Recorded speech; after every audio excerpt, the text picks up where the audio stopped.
howdy all you collector car fans out there. This is Jason, the owner and founder of Southern Bush Motorsports, and yes sirree, I got a treat for you today.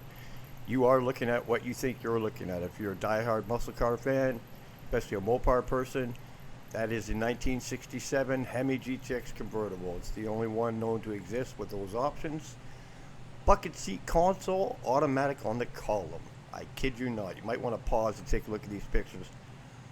You got the console right there in between the two bucket seats, and it's automatic on the column.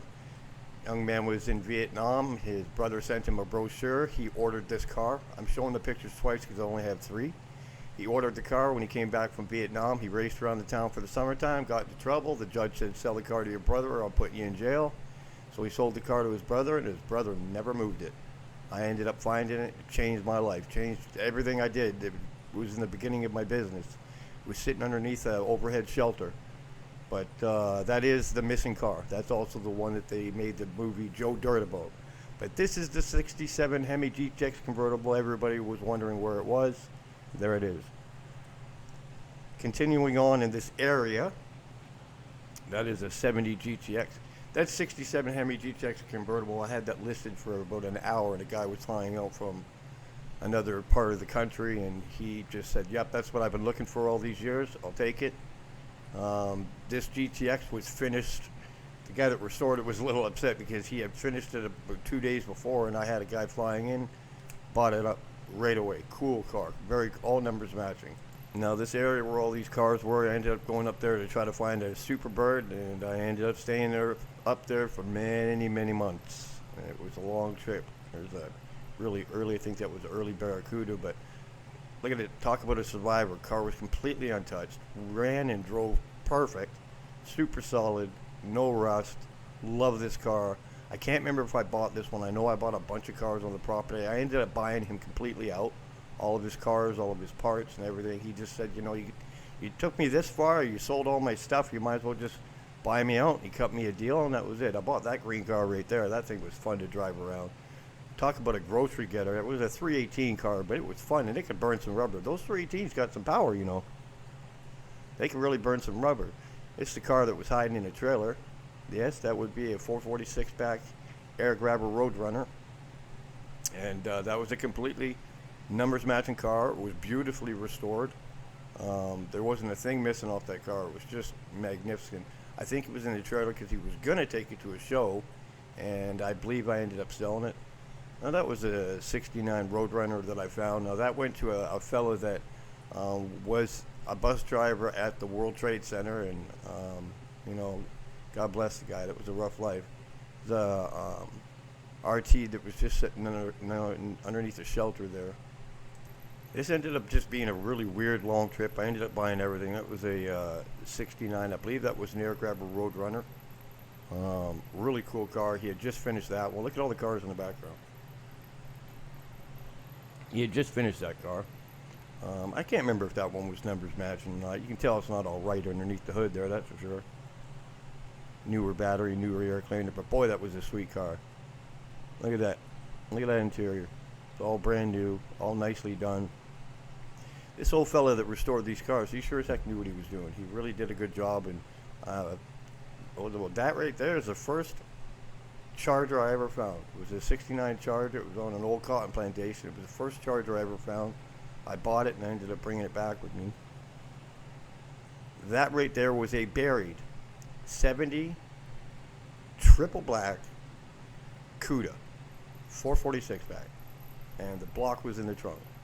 That was a 70 Challenger that a tree had fallen on out in this forest. These next two pictures are kind of cool because these cars were all found in a swamp. Very scary swamp, by the way. There's lift-off hood cars like I'd never seen before. Russ, I'll give you a quick shout-out.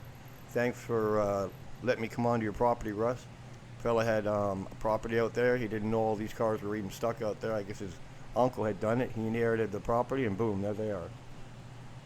This was one scary place. You're talking alligators, rattlesnakes, black widow spiders. That's a 70 Charger RT right there. Missing a fender, but everything else was there. But I literally had to build a road to get these cars out, and that really sucked. It cost a lot of money. That's a 68 RT Charger right there. Cars were pretty solid, too. I really wanted to throw in a bunch of different cars on this because I wanted to finally surfaced with that 67 HEMI GTX convertible. It was me that found it. That's a GTX 440 car. I don't know, it was a 4-speed bucket seat car, if I remember right. A little rough, but everything was still there. The 70 Charger, everything was there. Cars were solid too. They'd been in this for us for a long time. Since the late 70s, early 80s, they'd been sitting in there. This was a 69, I think this was a 69 426 HEMI Super B that had just finished restoration. Again, the guy was a little upset because he had literally just finished the car, and I had it sold within a day of being up there. But the car was beautiful. It was all numbers matching. And you want to just talk about a whale car. God, that car was beautiful. So beautiful and so nicely done. And I also get a lot of flack from, when the muscle car market, when I got started, the prices were really low, but I knew what people would pay for cars, and I knew what the value of the car was, and I knew what the market could handle. And yes, I'm mostly responsible for the one that drove all the car prices up, but I was putting out cars that nobody had ever seen. They didn't even know that they were out there, so don't really got an excuse for it, but I got some pretty cool cars out of the deal. Look at that air grabber setup. 426 HEMI picture coming up soon, I'm pretty sure. God, that was such a cool car. Yeah, there you go. Never seen one before under the hood. That's it right there. No, it was older. I believe that was an older restoration. Oh God, look at that motor. Just being in that car would have been so cool. That's the craziest thing about it is all these cars that I sold. I bought some of the rarest muscle cars in the world. And yeah, that pistol grip car right there. No, it wouldn't have been pistol grip to 69, but it was a manual shift car, a 4-speed car. I never drove these things. I never really got a chance to drive them. I would find them and sell them so quick.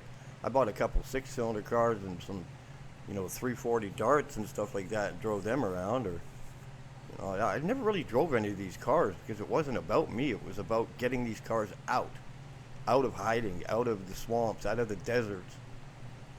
This was a really cool car, the Chevrolet.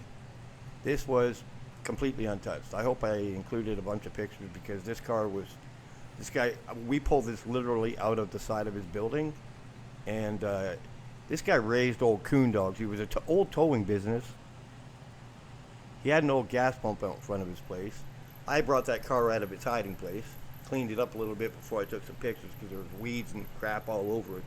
You want to talk about an original untouched Chevrolet? That's it. That car hadn't been touched one bit. Everything on it was all original. The paint was original. But you get that Carolina sun on it and it just burns the heck out of that paint. Look at the interior on that.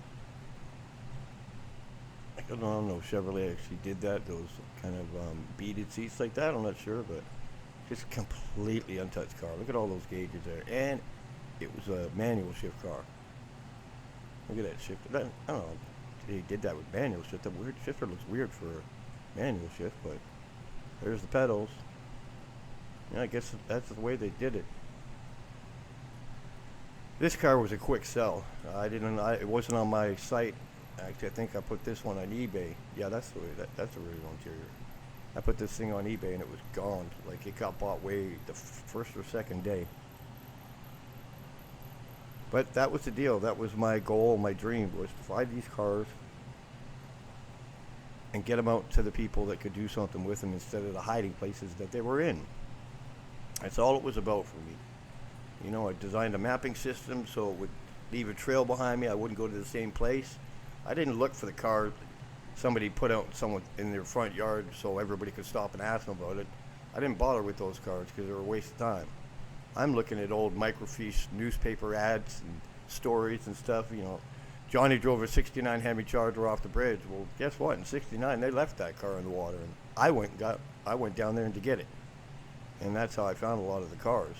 Then word of mouth started happening really quick. Probably 85% of my business was word of mouth because I brought cash. I didn't argue about prices. If your price was too high, I would just say, I can't do anything with it. It's too high. That looks like somebody switched that with an automatic. So that transmission couldn't be numbers matching. And they just, yeah, that's what they did. That's why that clutch pedal's on the floor. Is they put an automatic transmission in it and use same pedal setup. Look at the mileage on that. I think this is 38,000. That'd be a lot of work to stick an automatic in it, just keep everything else original. But that looks like what they did. Yeah, that's why that clutch pedal's sitting on the ground. Must have got blown out of the clutch or something. He decided to just drive it as an automatic. Oh, I guess that's the way it is. Got the RPM gauge there. Oh, it's cool, man. There was nothing missing off that car. It's really cool to see a car like that come out of this building. Well, thanks for coming by and checking out our story of Southernmost Motorsports. And don't forget to like and subscribe.